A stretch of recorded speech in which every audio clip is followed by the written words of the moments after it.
नमस्कार nursing officer, Shivangi nursing academy selection factory के online platform में आप सभी का हार्दिक स्वागत अभिनंदन है। आज हमारे बीच है निधि वर्मा जी, जिनका हाल ही में नॉर्सेट 8 में नर्सिंग ऑफिसर एम्स मिला है इनको। और बेसिकली ये जम्मू कश्मीर के रहने वाले हैं और जम्मू कश्मीर ही इनको मिला, तो अलग अलग बताइए Nidhi. Thank you sir. Thank you बेटा, गॉड ब्लेस यू। आपकी चेहरे की चमक बता रही है कि घर के पास नौकरी मिलने के बाद काफी खुश हैं आप। हाँ अपने जी बारे में सर, बताइए बहुत। बेटा, बिल्कुल थोड़ा सभी बच्चों को। सर मेरा नाम निधि वर्मा है। मैंने आदर्श कॉलेज ऑफ नर्सिंग से नर्सिंग की है। मैं 2021 की पास आउट हूँ। जी। उसके बाद मेरे को एनएचएम में जॉब मिल गई थी, मैंने कोचिंग ली थी। तो फिर उसके बाद मैंने वहाँ पे ही कंटिन्यू किया था। तो 2 ढाई साल तकरीबन मैंने वहाँ पे जॉब की है। उसके बाद मैं कोचिंग भी कंटिन्यू रख रही थी साथ में। तो फिर मेरा नॉर्सेट में पहले मैंने दिया था 22 में ही, बट मेरा सिलेक्शन नहीं हुआ था। तो फिर उसके बाद भी कंटिन्यू एग्जाम्स में सिलेक्शन नहीं हुआ था, बट मैं फिर कंटिन्यू ही पढ़ाई करती रही वो वाली जॉब के साथ। तो फिर मेरे को नॉर्सेट 8 में सिलेक्शन हुआ। मैंने नॉर्सेट 3 से शुरू किया था और 8 में जाके बहुत बढ़िया सिलेक्शन बेटा, हुआ। पर सबसे बड़ी बात है कि आपको घर में जॉब मिली है, ये बहुत बड़ी बात है। और बी रिमेम्बर, सफलता जी एक दिन में नहीं मिलेगी, लेकिन एक दिन जरूर मिलेगी। हाँ और सर, हम यही जरूर डायलॉग याद रखा था मैंने आपका। आएंगे। बिल्कुल बेटा। तो आप पटियाला से पास आउट, क्या रहने वाले जम्मू के हैं आप प्रॉपर? जी। और अभी एम जम्मू कठुआ। में आप, कठुआ से एम जम्मू में आपकी पोस्टिंग है। जी। बहुत बढ़िया बेटा। तो आपको एसएनए के बारे में किसने बताया बेटा? सर मैं यूट्यूब पे वैसे भी यूट्यूब पे ही देखा था मैंने एसएनए के बारे में ना, तो फिर मैंने डेमो क्लासेस लगाए थे, तो फिर मुझे अच्छा लगा, तो फिर मैंने इनका बैच ले लिया था। बहुत बढ़िया बेटा। तो आप पिताजी क्या करते हैं? सर वो इलेक्ट्रिसिटी डिपार्टमेंट में है। बहुत बढ़िया बेटा। तो अभी आपने जैसे एसएनए ज्वाइन किया, आपने एसएनए कब ज्वाइन किया बेटा? सर 22 से ही ज्वाइन किया हुआ है। 22 2022 में सितंबर ज्वाइन किया आपने। बीच में आप एनएचएम जी। में भी जॉब किया आपने। और नोस्टेट में एक दो नंबर से रह रहे थे, लेकिन आपने अनवरत प्रयास रखा। और मैं कहता हूँ जी। कई बार, किस्मत जब जोर मारेगी ना, तो घर के पास नौकरी मिलेगी। और नौकरी भले लेट मिल जाए, लेकिन नौकरी कहाँ मिलेगी और किस पोस्ट पे मिलेगी, बहुत इंपॉर्टेंट है। और आपकी चेहरे की यस खुशी बता सर। रही है कि डेफिनेटली आप बहुत खुश है घर के पास नौकरी मिलने के बाद। तो आप जी पढ़ाई किस सर। तरह किया करते थे बेटा, जॉब के साथ कैसे मैनेज किया करते थे? सर जॉब मेरी ऐसे होती थी, एक दिन इवनिंग ड्यूटी होती थी और दूसरे दिन मॉर्निंग होती थी। तो मैं इवनिंग और नाइट, दूसरे दिन नाइट होती थी, एक दिन जी। इवनिंग और दूसरे दिन नाइट। तो मैं दोनों इकट्ठी कर लेती थी, मतलब 2 बजे जाके सुबह 8 बजे आती थी। फिर उसके बाद मैं नहा धो के मस्त खाना वाना खा के लाइब्रेरी चली जाती थी, तो फिर मैं शाम को ही आती थी, फिर मैं जॉब पे जाती थी। बहुत ऐसा बढ़िया। होता था। और कितना कभी घंटे कभी आप निकाल देते बीच। थे पढ़ने में?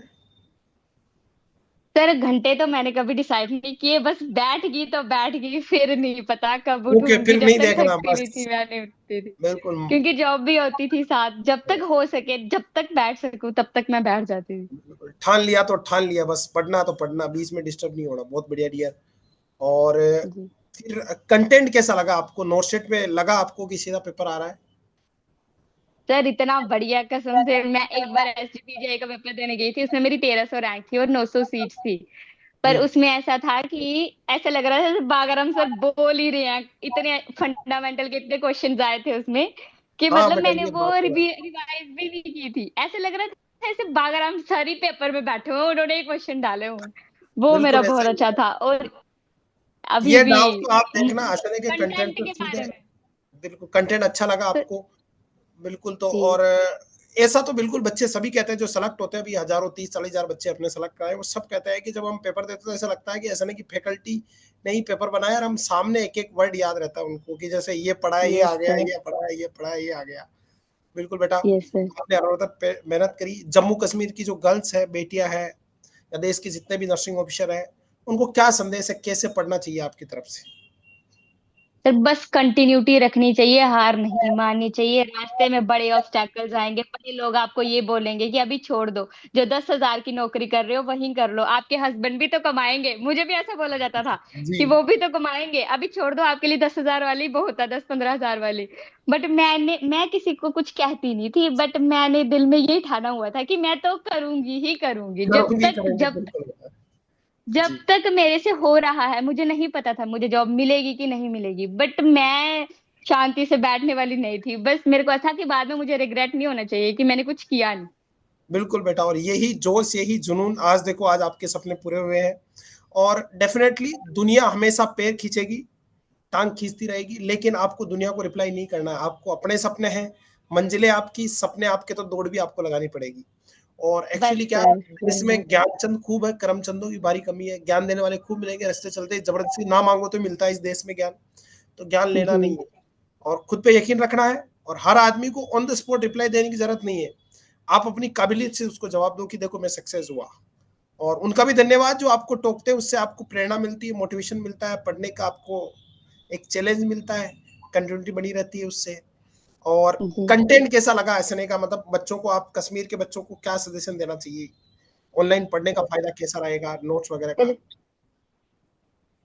सर ऑनलाइन का ये है कि जैसे मैं जॉब करती थी तो ऑनलाइन मैंने लिया, तो मैं अपने हिसाब से प्रेपरेशन करती थी कि रिकॉर्ड मतलब जैसे मैंने एक वीडियो देख सिस्टम लेते उठा थे आप? लिया तो हाँ जी। जी रिकॉर्डर देख लेती थी, ये लाइव में बच्चे कम ही देख पाती थी। बिल्कुल लाइव, ये बच्चा पता नहीं, बच्चों की एक एक ओछी मानसिकता हो गई आजकल। नए नए यूट्यूबर आ गए, नए नए टीचर आ गए कि बोला लाइव से।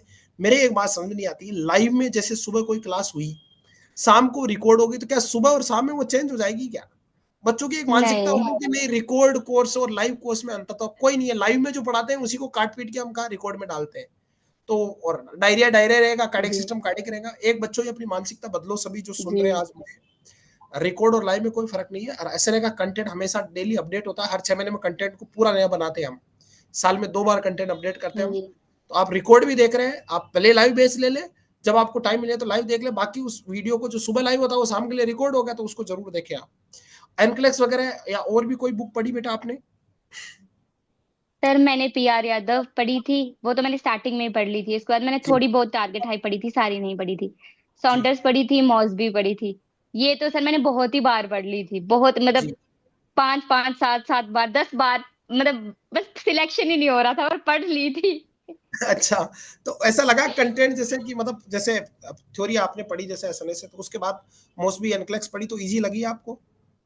सर बहुत, सच्ची बहुत इजी।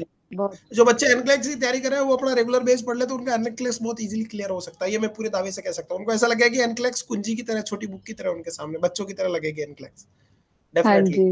क्योंकि मैंने खुद जब पढ़ाता था तो मैंने खुद ने भी कई बार एनक्लेक्स पढ़ी, तो मुझे एनक्लेक्स मैंने थ्योरी में पढ़ाता हूँ मैं। क्या लगता है, पेपर थ्योरी से आता है कि कई गाइड के एमसीक्यू से आता है? क्या आपका अनुभव है? आपने तो काफी पेपर दिए हैं, फाइनली सेलेक्ट भी हुए हैं। जी सर थ्योरी, थ्योरी पे जितना कितना टाइम लग रहा है आपको एमसीक्यूज को समझने में, वो आप एमसीक्यूज कर करके फिर आपको पता चलता है। बट आप थ्योरी, जितनी आपकी थ्योरी स्ट्रांग होगी उसको आप एमसीक्यूज में अप्लाई कर सकते हो। ऐसा बिल्कुल होता बेटा। है कि थ्योरी तो अच्छे से पढ़ो तो एमसीक्यूज हो ही जाते हैं। बहुत बढ़िया निधि, आपने अच्छी मेहनत करी, आपके सपने पूरे हुए।